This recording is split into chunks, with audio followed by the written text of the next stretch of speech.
This episode is made possible by our generous patrons. Welcome to the Ink to Film podcast, where we read the book and then see the movie. I'm Luke. And I'm James. And this week we discuss the middle third of J.R.R. Tolkien's 1954 novel, The Two Towers.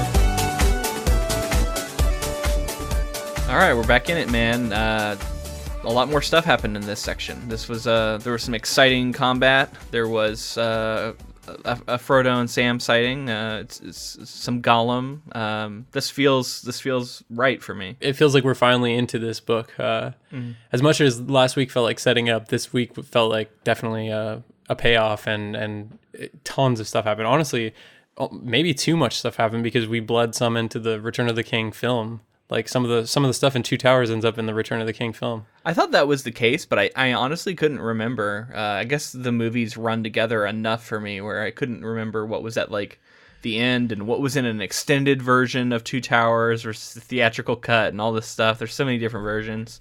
So yeah, I'm definitely going to be on the lookout for that when we watch the film to see what isn't covered.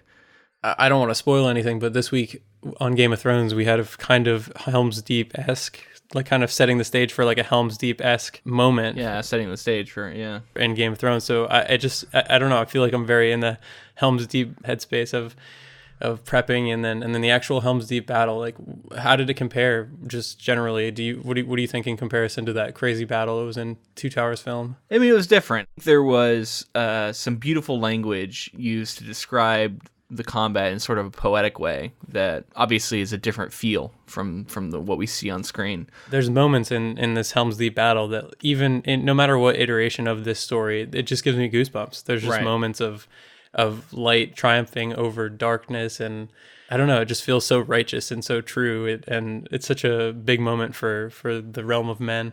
So if my energy seems a little off today, it's I'm recovering from a cold. I think I picked up at NorwestCon. Yeah, the con crud hit me pretty good. I'm gonna power through it, but yeah, if I seem a little bit, if I seem a little off, that's why. So how was that? I'd like to hear about kind of your experience there. And yeah, it was good. It was my third year in a row going. I put out a bunch of bookmarks with our logo on it, and it seemed like people were picking them up. So, welcome if you're one of those people and you're a new listener. I really appreciate you giving us a chance. And this is an interesting episode to have be your first one. But if you wanted to go back, we covered Fellowship in the past over 4 episodes. And then now we're going to do the same for Two Towers. And eventually we'll do the same for Return of the King, I think it's safe to say. So it was good. I got to get the word out about the podcast. Went to some great readings. Went and listened to our friend Fonda Lee do a reading. Previous guest on the show. Jade War or from... She did not read from Jade War. I think mainly because she didn't want to spoil Jade City for anybody in the audience. She read a story that was published on a podcast called the Overcast podcast, I believe, which does specifically Pacific Northwest stories, original fiction. I think they might only do that, but they might do other regions too. I'm not 100%, but I should go check it out actually, because it was a really fun story, and it was a fun reading. I also went to a reading for Mary Robinette Kowal from her Lady Astronaut series. Met her briefly. It was great. I won't get into all the fun things I did, but cool con. One of these days I'm going to drag you to a con and we'll go together, and that would be really fun. I'm looking forward to it, man, sometime soon. So are you ready to jump into this? Yeah, let's do it. So last we left off, our heroes were getting ready to go to Helm's Deep, it seemed like. And we pick up with a chapter 7 called Helm's Deep. We're going to go chapter by chapter. We talked about it in the last episode. And this is going to cover chapters 7 through 11, and then chapters 1 and 2 of book 4. A little confusing. So confusing. Yeah. So chapter 7 is called Helm's Deep. So they head down to the river, I believe it's the River Isen, and a man approaches the camp and reports that he was at the river and that people were being slaughtered, it seems like. The people are being overwhelmed. Gandalf bids that they all should go to Helm's Deep. That's going to be their best chance to survive, but he says, you're going to have to go, basically he says, you go, I have other business elsewhere, and jets. And leaves everyone going like, what the fuck? He's like, I'm going to show up at the perfect moment. It's going to be awesome. Yeah, he doesn't say anything. Like, this is the thing with Gandalf. Like, he's so mysterious, and it would just take like a few words here and there to like clear things up. I'm pretty sure in the movie he says like, look to the east on the fifth day at dawn. something mysterious. He doesn't even say that in the book, though. So they're all worried a little bit that Gandalf's not going to come back, but they decide they're going to trust in him. So on their way to Helm's Deep, they encounter a few bands of orcs, slay them, and at one point they can see that there's this great host of enemies coming. They arrive at Helm's Deep, man the walls. Gimli likes that he's back, like basically in a mountain now. He likes being, around this sort of like out of the open forest. And right. Legolas is wishing that they had more elvish archers there to help them. And Gimli wishes they had more dwarves. So Aragorn in the movie is the one who sees like the host of orcs who are on their way to Helm's Deep, and he's the one who warns instead of the guy who's like out, one of the people who was fighting. And then the other thing is I don't think there are any elvish archers other than Legolas in the book. No, there's not. The elves don't come to help in the book like they do in the movie, which is such a cool part. Like, I love having the elves at Helm's Deep in the movie. Yeah, it was cool, but yeah, I mean, I guess maybe the division between races is more stark here. The elves seem completely removed from this conflict at this point, so that'll be something to track as we go forward. I mean, and I wanted to give Tolkien credit because I think the battle plays out almost exactly the same way as it does in the movie, and like that's one of the greatest battles in cinematic history. So for everything to play out in this I'm pretty sure almost the exact same way is pretty wild. And I love it's pretty cool. We don't have Legolas like surfing on a shield or anything, so there's definitely some creative license taken there, but. But in terms of the big moments, yeah, like, a lot of the big moments are the same. There's the sort of rallying charge out. There's some explosions, some siegecraft. There's a lot of descriptions about the tides of the battle, and to me there was a lot of like imagery of like waves crashing against each other, and like I said, it was written in a very poetic way, like you see in a lot of like Charge of the Light Brigade kind of style poetry from back in the day, where it was very like flowery and talking about how like grand it all is.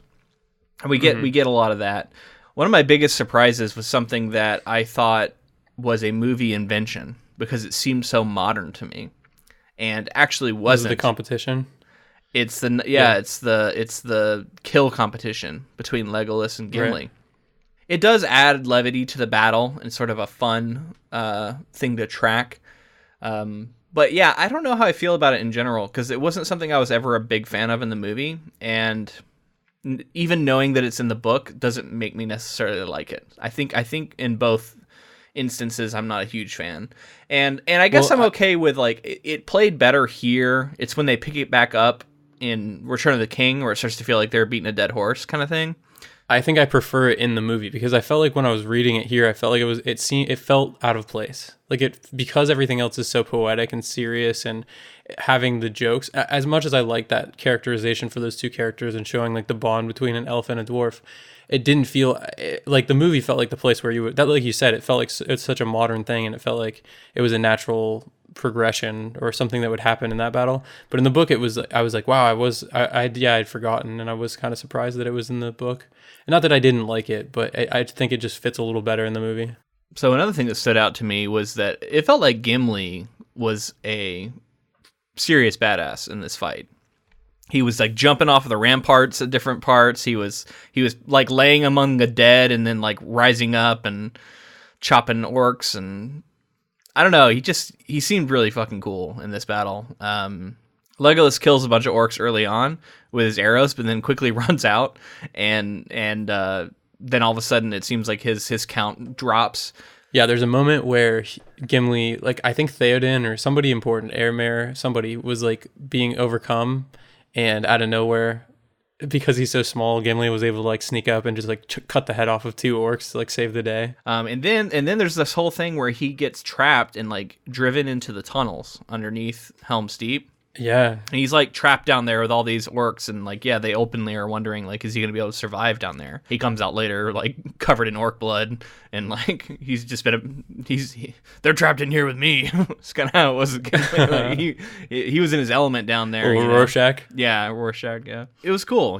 I like to see Gimli, and that was something I had heard because I had never read this battle. I theorized that I hadn't last episode, but I definitely haven't. This was my first time reading it. And I remember people saying like it's weird how Legolas was made into the like really badass fighter, and Gimli was relegated to sort of comic relief for the most part for the movies. Right. So far, I was kind of like, well, Legolas seems like kind of a badass in the books too. But this is like one of the first times where it did feel like Gimli kind of outshined him a little bit in this fight, and then he ends up having the higher count by like 1 or something. But they both are badasses, killing lots of orcs. So the hill people, humans, are fighting with the orcs on the side of the orcs who've been fooled by Saruman. It comes out, but I don't think we saw humans fighting with the orcs until Return of the King. Maybe we saw some, but not in Two Towers. So that was a slightly different setup. I mean, and I think that's kind of realistic because of the influence that we see Saruman have and Sauron as well. Well, this is Saruman's forces, but just the influence we see Saruman have, you could assume that it wouldn't just be orcs; it would also be humans. No, yeah, why wouldn't he? And it complicates things a little bit because like we can all root for everybody slaughtering these orcs, but how do we feel about them killing the hill people who are just humans? But I mean, I feel like you could write a whole essay about the racism of it, of having it be these like uncultured hill people who get caught up in the evil and don't know better, and they have to be essentially like saved and converted at the end by Theoden. But yeah, I do also think you're right that having some people on the other side, it does add an added layer of just humanity, and that people can be fooled, and we can't just wholeheartedly cheer for this battle.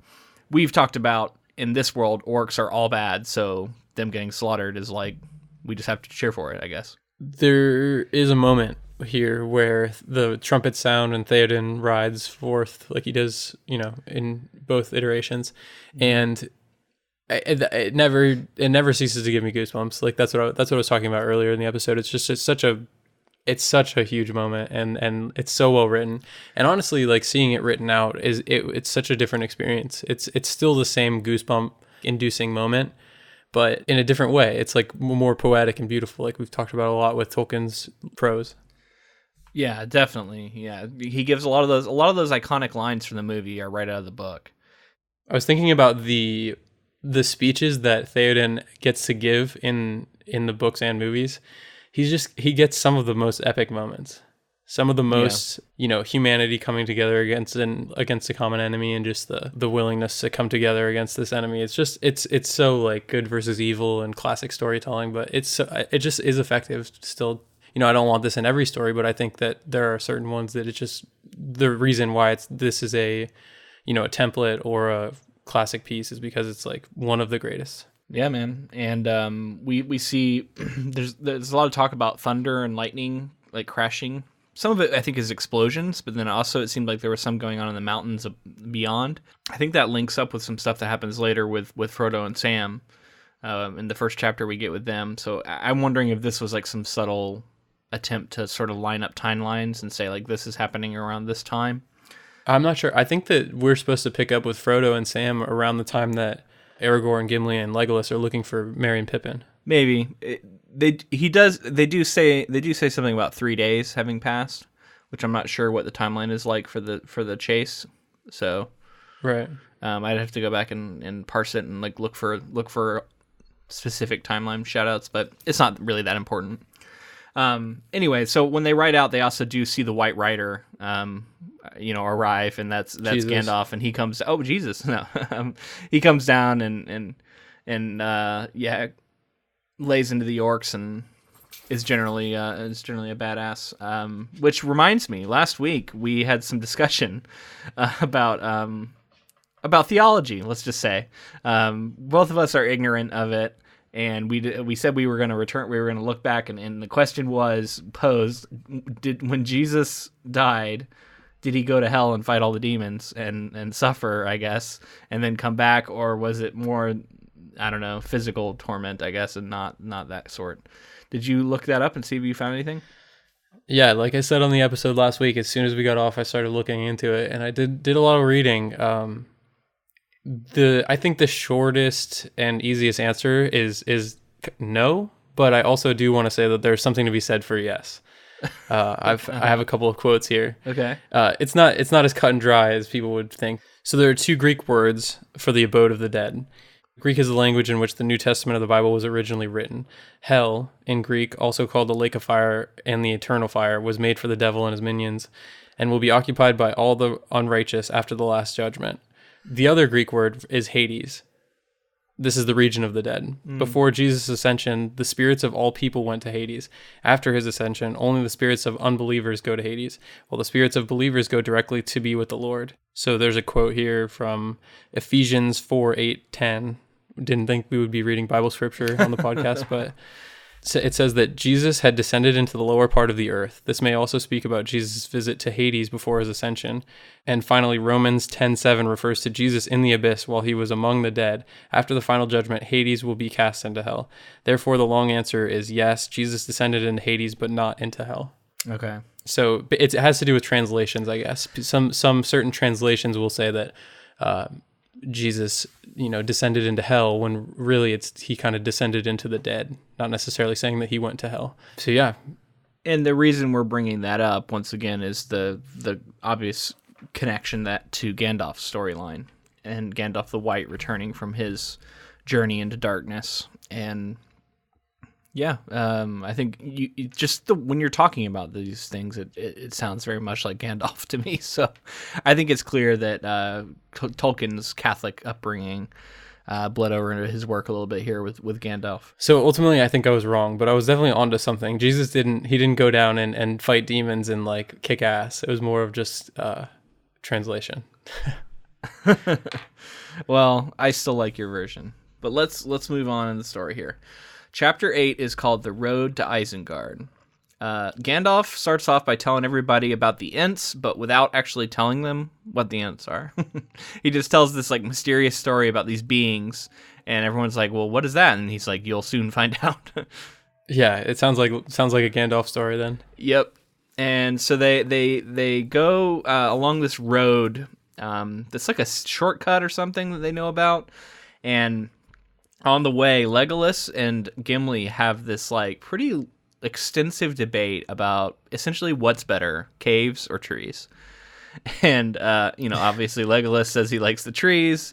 Gimli goes on and on about the beautiful caverns that were beneath Helm's Deep, which was pretty effective advertising for caves, in my opinion. Mm-hmm. He did a good job. He was talking about. So you find yourself leaning more towards like the stronghold of a cave, rather. Well, than that's what I was going to ask you, man. When it comes down to trees versus caves, where do you fall? It's easy for me. I'm trees. I'd rather be out there.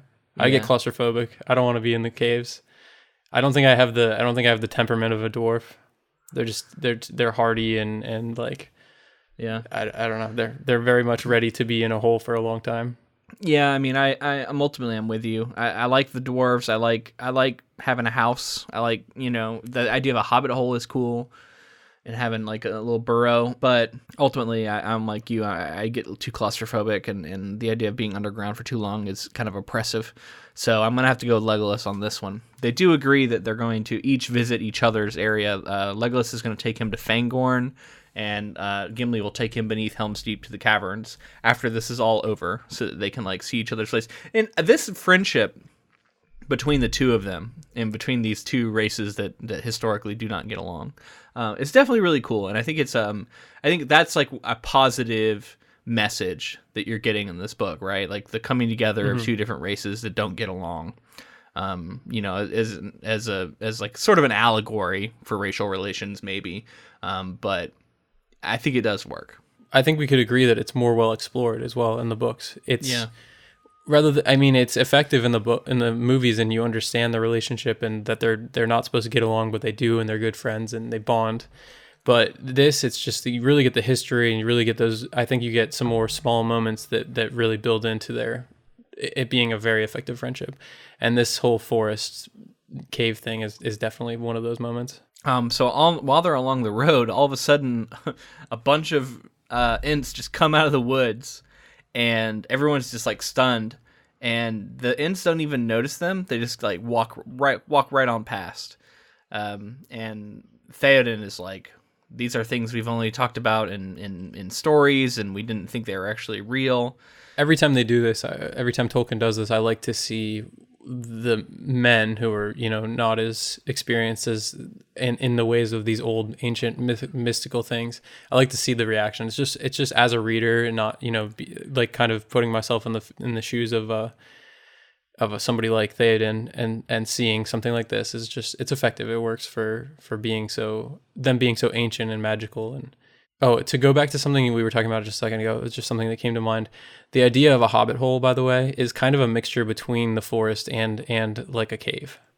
It's got enough like nature and forest like characteristics to it, while also being basically just like a hole in the ground. Yeah, I agree with that. It's like kind of like this middle ground. It doesn't have the harshness of the mountains and not maybe the wildness of the forest. Instead of this like calmer, softer hill country.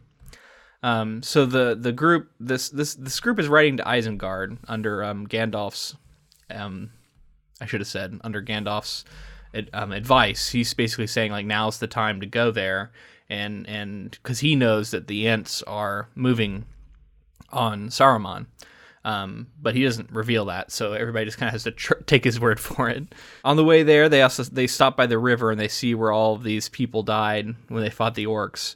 And there's a big cairn that has been built, and we learned that Gandalf basically ordered some people to do it, or not ordered, but suggested that some people, do that. And they decide to set up camp by the river. And then kind of a weird passage. At night, all of a sudden, like all these shadows come out and start walking past them. And it seems like they were Ents, but I think they're actually these Huorns, which are these. I looked them up because I wasn't really sure. They seem to be like sentient trees that are shepherded by the Ents, but they're a little darker and more wild. And according to the Lord of the Rings lore I read, Old Man Willow is said to be one. Is said to be one of these Huorns, and if I'm pronouncing that right. And there's basically hundreds and hundreds of them that get commanded by the Ents, and that's one of the additional. That's like how the forces were so big to take on Isengard. So I don't know. I'll be interested to see. Like I feel like the Ents are just Ents in the movie. Like we don't get this kind of like other race of trees, like sentient trees. I don't think so. So according to the lore, these Huorns are also when they travel at night, especially, they seem to be able to do it like wrapped in shadow. And I guess that's why all this shadow seems to be walking past them when they're at their camp. They basically the next day they continue on into Isengard. And there's like all these puddles everywhere, and it seems like there's been a flood that is then drained. They get closer and closer, and there's bodies everywhere.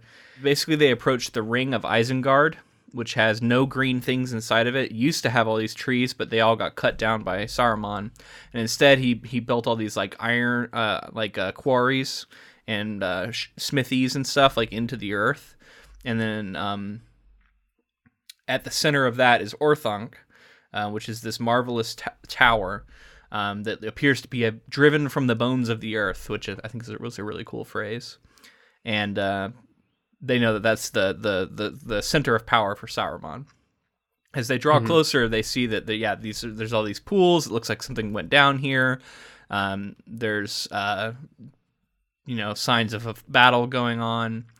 And basically they realize that Saruman is inside of Orthanc with Wormtongue. right as they get up to Orthanc, they come across Merry and Pippin, who are basically blazed, drunk. They've eaten tons of food, and they're just like hanging out right in front of Orthanc, and they're really happy to see them. And they have this funny reunion where they're like, "What the hell are you guys doing here? How did this all happen?" Everyone's confused. Theoden has like never even heard of hobbits. He's like, we have heard of some halflings, but he doesn't know anything about them. And I like how, I think it's like Merry or Pippin, I can't remember which one, starts to tell the story of like pipe weed and how it became a thing, like smoking it became a thing. And then Gandalf like cuts him off and he's like, we don't have time for this. So yeah, what did you think of coming across our two blazed hobbits here? I like it. I mean, it's post-battle, and so clearly, like, the battle's already happened, and they're just, like, kind of in the spoils of victory hanging out. For people who are more familiar with the movies, at this point, we're into Return of the King territory for the movies. As far as the story goes, like, this is... Yeah, this Isengard stuff, like, this is... I want to say, as far as, like, Gandalf and Legolas, Aragorn, Gimli, and Theoden, I think that their story within Two Towers ends somewhere around the end of the battle. Like, I think they look off after the battle. They like look off into the distance and like talk about how like Frodo and Sam are still carrying on. So basically the party splits. The Gimli, Aragorn, and Legolas decide to stay behind with Merry and Pippin. Gandalf goes off with Theoden for a while, and he's going to return. While they're gone, Merry and Pippin fill in everybody about what happened, how they found this hobbit leaf was like floating around in the water, and Aragorn actually thinks that that's kind of troubling, and that it might be a hint that Saruman actually had some dealings with somebody in the Shire. So then there's talk of them all sharing pipes together and having like a bonding moment. Mm-hmm. Well, they give Gimli one. I think Merry or Pippin gets like the Gimli's like, if only I had my pipe, and they like give him one of theirs, and they're like, you can keep it. It's they're like cool puff moment. up pass, man. Yeah. It's not marijuana. We talked about it in our opening things, but like it's also not marijuana. Right. It's got some properties that aren't just tobacco. So yeah, it's like magic tobacco with maybe a little bit more properties to it. Yeah.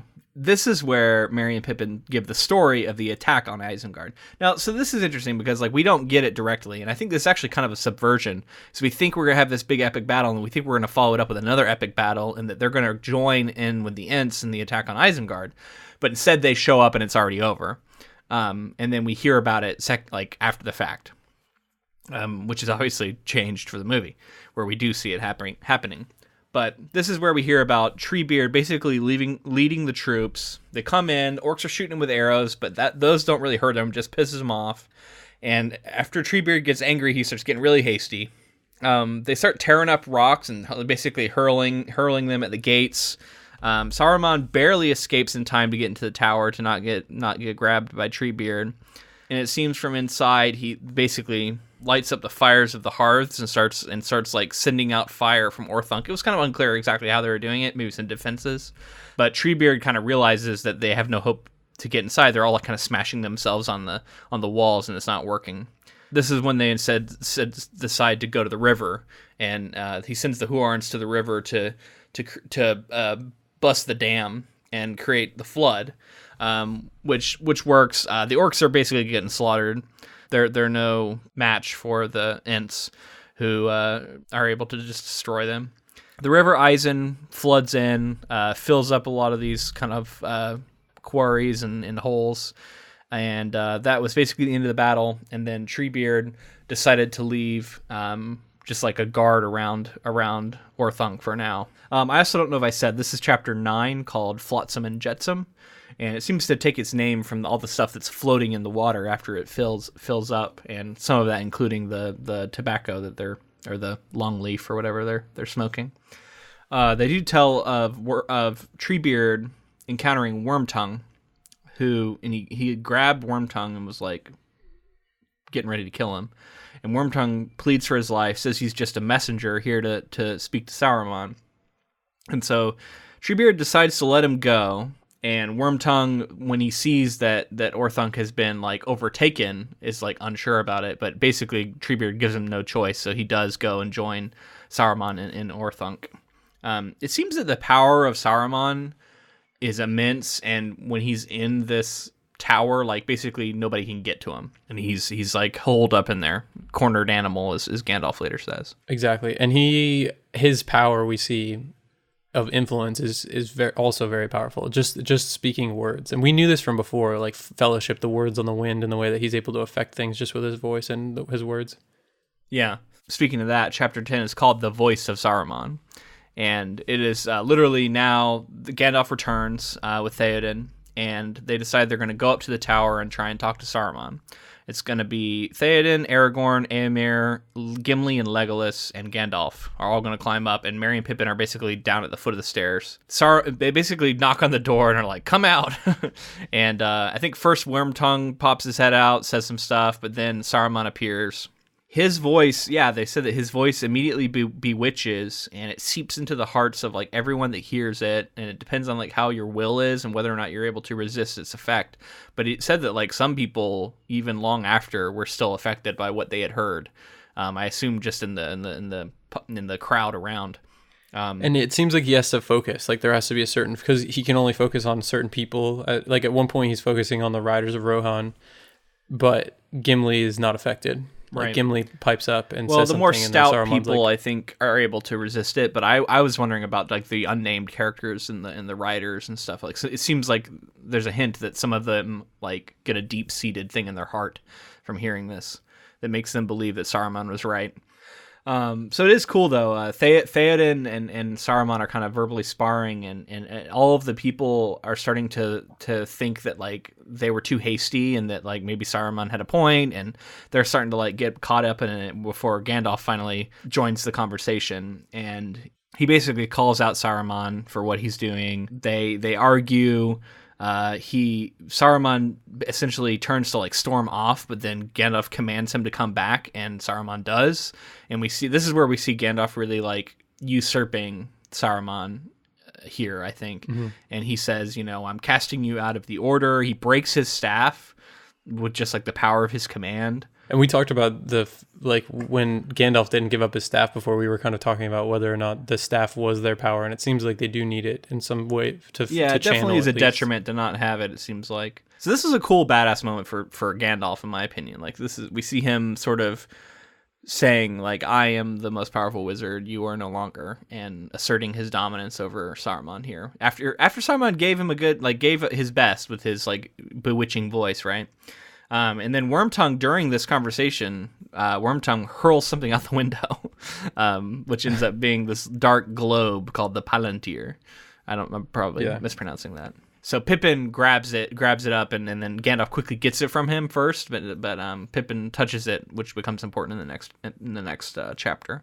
Basically, they decide that Saruman is not worth it, and they're not going to try and go in there after him, and they're just going to leave him there with some Ents left to watch him and make sure he doesn't find a way out. And they decide to reflood the area again just to make sure he can't get out. Right. The wizard battle, we've seen them come to blows in Fellowship, the way that they actually use magic against each other, but seeing the powerful nature of these two wizards and the way that they just are sparring with words, and how you can see Saruman like he loses his cool at one point. He's like very convincing to the riders of Rohan, and then he loses it and kind of like snaps and says a bunch of crazy stuff.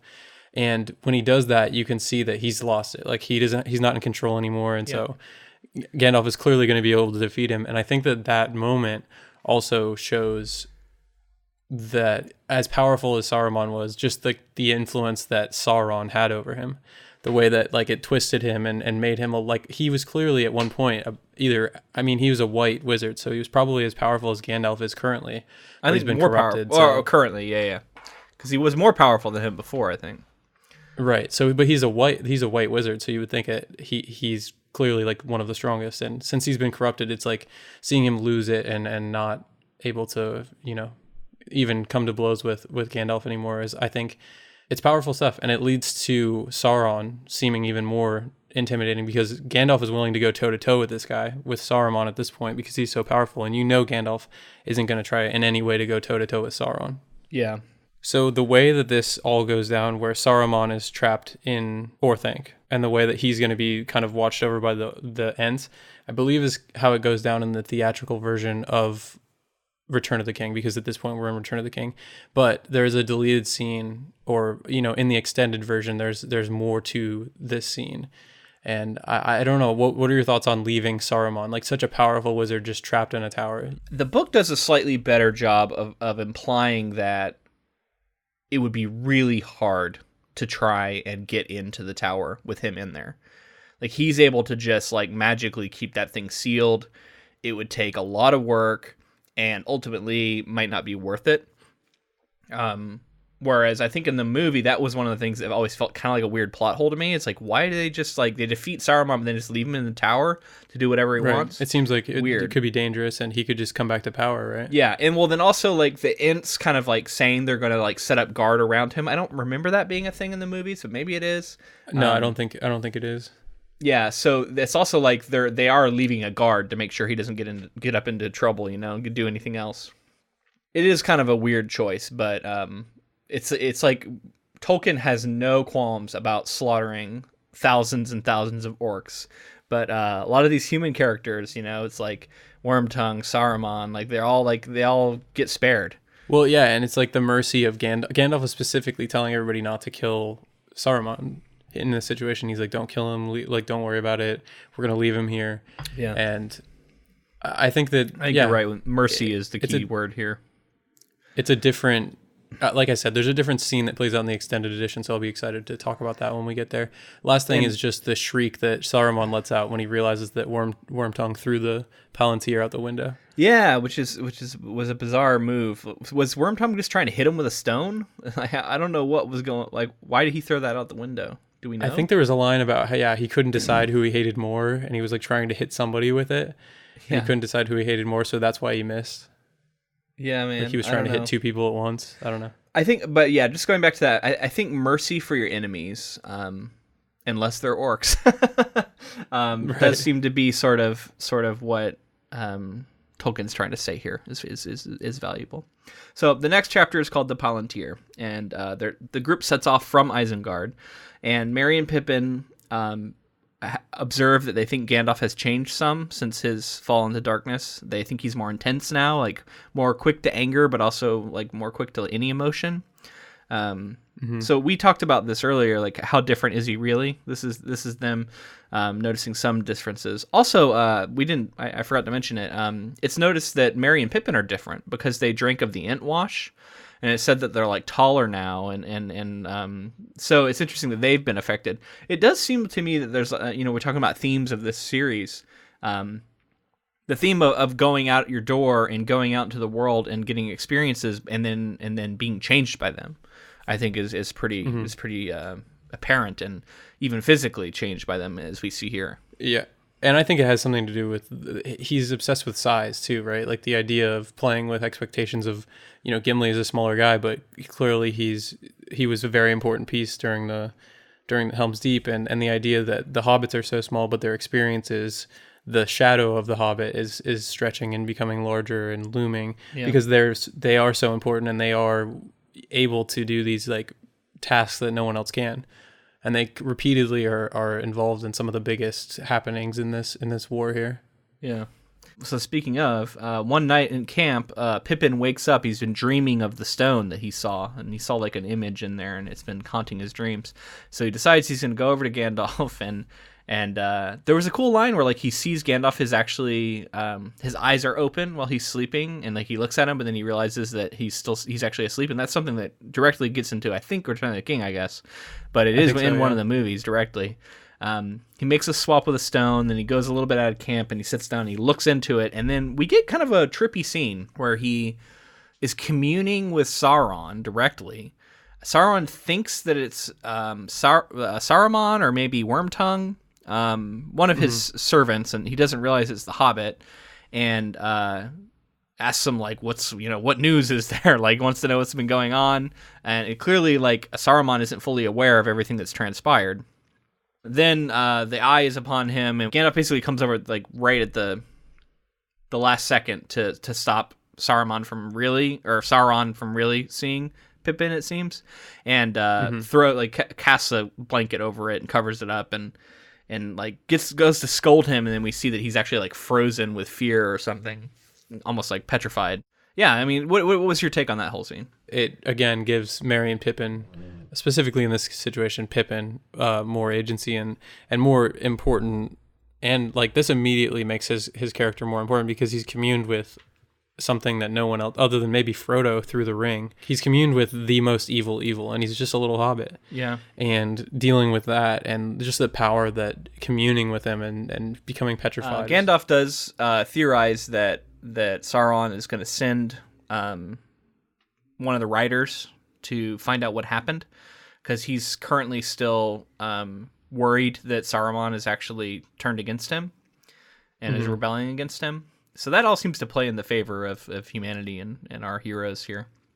And Gandalf mentions that he wants to use this as a distraction now. Like he's glad that this can be used to confuse Sauron, and that's why in the next little bit you're going to talk about, he takes Pippin and they leave to kind of draw the eye away. They do take he does take Pippin and leave, but before he does, he gifts the Palantir to Aragorn, and this like he drops to a knee and like gives it to him and calls him like a lord and all this stuff, because we learned that these stones were these communication devices used by the lords of old and the kings of old, and that's why he gives it back to Aragorn. Yeah, that stuff I've reread that a few times because I love that so much. Like hearing about how they were older than Saruman, like they're just bending these ancient devices to their evil wills, but they're not necessarily evil artifacts on their own. Gandalf's theory seems to be that Saruman was using it to see to like keep an eye on Barad-dûr and Mordor and Saruman or Sauron and like keep an eye on it, and then like through his use of it, he actually created that connection with Sauron and didn't realize it, and then got his mind twisted when he thought he was the one who was like peering there. There was actually someone looking back, and I think this is a line that we get in the movie where he says, you don't know what could be watching or could be looking back, and so I think that comes from this observation he's making here to Pippin, where he talks about like this is probably how Saruman was able to get swept up in this and under the influence of Sauron. And Gandalf at one point talks about how he would love to use it in order to like glimpse into the past or like see how they were formed, and he would love to use it for like research purposes or like historical reasons, but he's not willing to because he could fall to the same thing that Saruman did. Yeah. And then they're on their way to Minas Tirith. Nazgul is past the river now, which is a sign to Gandalf that like shit's about to hit the fan, and that they need to get going. And that's where we leave that crew, and we get book 4, chapter 1, called The Taming of Sméagol. We made it back. Frodo. We're back with Frodo. Yay. I was so happy to get back with them. I didn't realize how much I love these characters, and how I think they must be my favorites because I was missing them. I was really missing them. Absolutely. Oh yeah, I think I mentioned in Fellowship, like Sam is I love Frodo, but Sam is like my favorite part. Yeah, and let's give a shout out to Gollum, because I think Gollum is like one of the greatest characters in like all of fantasy. Like he's such a compelling character. Seeing him following these two, then him even getting.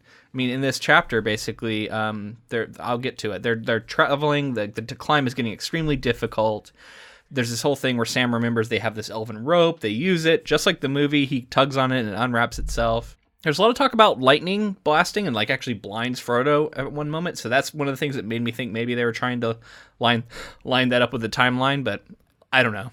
I felt like that lightning, just to jump back to Helm's Deep real quick, that lightning, he kept talking about how it would, shine on the faces of the orcs and it would light up the battle. I thought that's so visceral. Yeah. The idea of in the battle, just having the entire battlefield illuminated in the middle of the night by lightning it's I don't know. Like I said, it's visceral. Cool. Yeah, cool visual. So that all leads up to them deciding basically they're gonna try and tackle Gollum because he's been chasing them, and Sam does. Gollum like falls, he tackles them, but then Gollum's really strong, wrestles with him, bites Sam, and then Frodo gets behind him and uses Sting to essentially threaten Gollum to stop fighting. Yeah. Once they do, Frodo has this moment where he remembers his words with Gandalf about him having a role yet to play, and he actually has a moment where he's talking with past Gandalf, and I think this worries Sam. And then he decides not to kill Gollum then and there, and they realize that Gollum has been where they're going before. Essentially, he was taken there when he was questioned, so he knows the way in a way that they don't. So they want to have Gollum lead them to where they're going. And they try to tie a rope on him, on his ankle, but it hurts Gollum like so much that he's just like constantly screaming in agony. And so they decide instead that they're going to make him swear. And Frodo realizes that making him swear on the Precious is the way to like get him to stick to an oath, he thinks. I do think it was interesting that they weren't how was it worded? They weren't swearing on the Precious, but by the Precious or something. Swear by the Precious, yeah. Yeah, because he feels that like making a swear on the Precious or on the ring could lead to some sort of influence or power that Sauron would have over that situation. The dynamics of this relationship are so interesting, these three characters, because we have Gollum decides he's going to follow Frodo. He considers Frodo the new master of the Precious. Mm-hmm. He wants desperately to like become the master again of the Precious, but he has this respect for Frodo too, though, and he actually likes Frodo. But then Sam is just this other mean, nasty hobbit there, and so he doesn't get any of that sort of respect that he has for Frodo, other than just that he knows that he has to play nice. And so then, like, there's that nastiness between Sam and him, and then Sam can see that he is actually plotting, like, from the get-go, and that he can't be trusted. He even overhears him talking in the next chapter. But yeah, I don't know. It's so good. This to me is. I mean, one of the most interesting parts about Gollum is the fact that, like you said, there are three characters, but ultimately Sméagol and Gollum are two in their own. So there's four characters. That's true. There's four characters. And we would think that, like, if it was just Sméagol, Sam, and Frodo, things might go their way. But the problem is this influence from the ring has created someone else in Gollum, and he won't allow Sméagol to just serve the master. He's like, you made a promise to serve the master, but if we became the master again, then we would just be serving ourselves. Yeah, that's in this next chapter here. But so for now, Sméagol swears and he becomes their guide. And I do like how they compare him to how his whole demeanor changes, and he starts acting like a little puppy dog, basically, who's like happy to please. We get chapter 2, and it's called The Passage of the Marshes. So, also, I just put a line in here that I feel like we all need a gaffer. I just love that, like, the talk about, like, oh, you're going to tell another story about your gaffer. What did your gaffer used to say, Sam? It's become this, like, ongoing joke that, like, the gaffer has all this wisdom that Sam likes to quote, and I don't know. I just thought we all need a gaffer, man. So this is pulling me into my production background, but, like, in this situation, a gaffer would represent what? I think a gaffer is a specific person.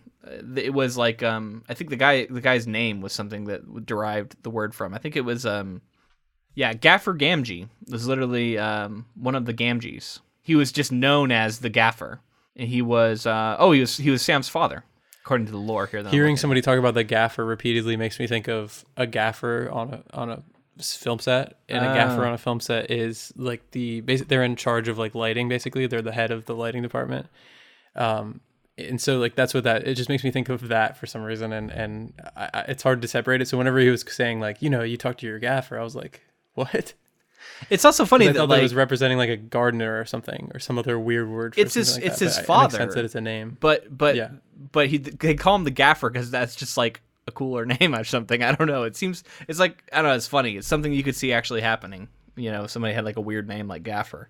They might actually it's like, my Meemaw or my my Grammy or something like a little nickname type thing. Yeah, but like the Gaffer is different than my Gaffer or something like that. It's good stuff though. We do get a song from Gollum where he's singing about juicy sweet fish, which I think that's something that we directly get in the movie. Which is good stuff. He can't eat the Limbus bread, so there's a lot of talk about like what's he going to eat, and so there's some debate about that. Did you think that there was a moment when Gollum was kind of asking them questions? I thought, and he mentioned like, oh, Bilbo Baggins answered this one, and it was like a reference to like the riddles in the dark in The Hobbit. I actually did have a moment where I was thinking he was referencing those riddles, but I wasn't sure. So that's interesting that you did too. Yeah, I thought we might. For a second, I was like, do we get Gollum asking Frodo and Sam some riddles at some point? But I don't remember that being in the books. But that would have been. I like that was at least referenced. Yeah, it was like reminiscent of those riddles. Yeah. So they go into the dead marshes where there's these like lights that are called like basically corpse candles. And at one point, Sam falls over and he sees dead faces deep beneath the waters, pale faces that are foul and rotting. And Gollum says basically, yes, there was a great battle here long before Gollum had the precious. He remembers hearing about it. And that there was a battle fought before the Black Gates an age or more ago. And this is like, I guess, the dead left over in the marshes now. This is a really like evocative, dark area that is cool, and I think has inspired games like Dark Souls. This feels like a level out of Dark Souls. Yeah, it was cool. Speaking of Dark Souls, just shout out to Sekiro. If anybody's playing that, goddamn, that game is fucking fun, man. Is it good? I want to get it. So much It's fun. going to be my next one. I'm finishing up God of War, so once I finish that, I think I'm going to get Sekiro. Cool. Do you want to speculate on what you think? I mean, I haven't looked into it at all, but is he referencing the battle? Because if it was before Sméagol or Gollum had the ring, would that have been saying that this was the battle that Sauron fell in? Potentially? I don't know. That battle would have been at Mordor, though, I think, right? Yeah, I don't know if the locations line up for that, but I also am not steeped enough in the lore to really say. No, I don't know. Yeah. If somebody knows, I'll probably look it up, but if somebody knows, that'd be cool if you could write in and let us know what battle these soldiers are left over from. Right. So a Nazgul flies overhead at this point, and Gollum seems to be afraid of them, calls them wraiths on wings, and that they see everything and they tell Sauron everything. So they get out of the marshes, and Sam starts to perceive a change in Gollum whenever he looks at Frodo. He says he looks at him in like a way that's like hungry, or like he looks like devious.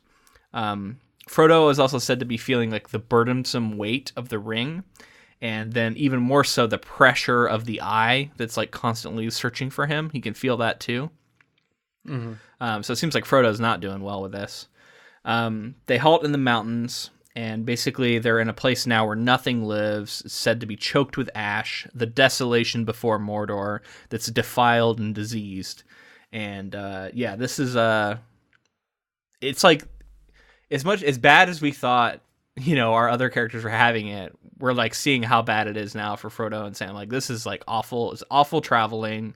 They're with Gollum, and they're in a super inhospitable area, and they're just going into the heart of the enemy. So yeah, it's dramatic, man. This is the story that really separates Lord of the Rings, I think. Right, and I have to mention just the cross cutting between the two stories is just so much more effective because in the films, because you're able to have the struggles of what Frodo and Sam are going through and juxtapose that with like the battles that are going on. But at the same time, like you said, they're going through a lot and they're going through a really rough area. And you have to think like in just like a narrative sense, you would think that like everyone's going to have to push to Mordor at some point or somewhere close by.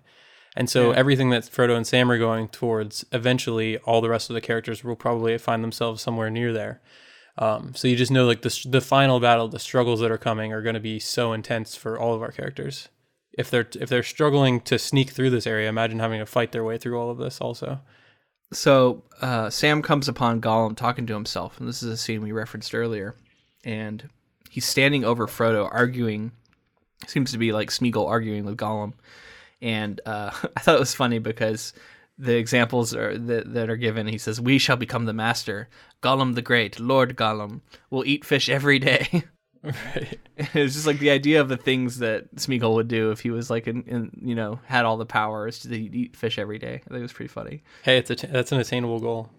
I did like that it was talk about how like Sam realizes that that Gollum is feeling the call of the ring, and that ring is doing this to him. And then there's sort of an omniscient observation that says that essentially Sam would also be feeling the ring, but he's so worried about Frodo and Gollum coming for him that he's like too focused on that to notice the pull of the ring.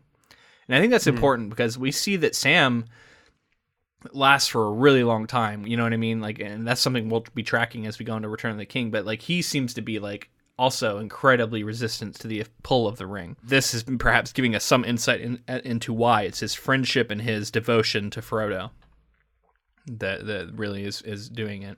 And this chapter ends basically with Sam pretending he didn't hear anything. He's going to keep this knowledge in his back pocket, knows that they still need Gollum for now, and they put their heads down and continue on into Mordor. And that's where we leave them, and that's where we leave this part of the book.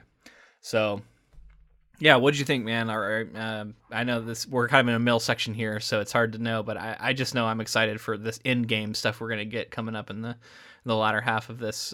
It's going to be all Frodo and Sam too, and Gollum in this last bit, which is going to be exciting. Yeah, I mean, we know what's going to happen, so it'll be fun. I'm ready for Frodo and Sam's kind of trials that are coming next week. I gotta say though, man, these books do occasionally throw some curveballs in here though that I'm not expecting from the movie. So I'm going to be interested to see if we get any of that stuff, any added scenes that I don't know about and things like that. When Gollum and Sméagol are talking to each other, we kind of get a couple of names, or not even names necessarily, but titles. We get a him and a her. Oh yeah, referring to him and her. So, yeah, you're right. And so we know who that is. Right. But yeah, I mean, this is cool to get into the parts of the books I haven't read before though too. Like this is right. This is new material for me, as far as the actual text. So, it's exciting, man, and I'm really looking forward to getting into this final third. Yeah, I agree. I'm excited. Looking forward to next week and wrapping up our book coverage of Two Towers. But this week we wanted to thank one of our patrons, Colton B. He's been a patron for quite a while now. Shout out to you for supporting us and helping us continue the podcast. Yeah, thanks, Colton. And if you wanted to find out how to become a patron yourself, go to patreon.com/ink2film, and you can find all the bonus content we have out. Currently, I think it's like 11 episodes or something, or 10.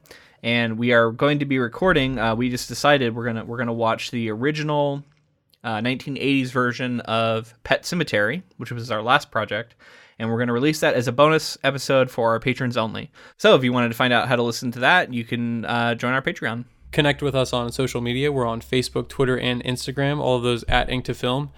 And while you're at it, join our Facebook group, the Council of Inklings, where we post polls and any sort of adaptation news that we see.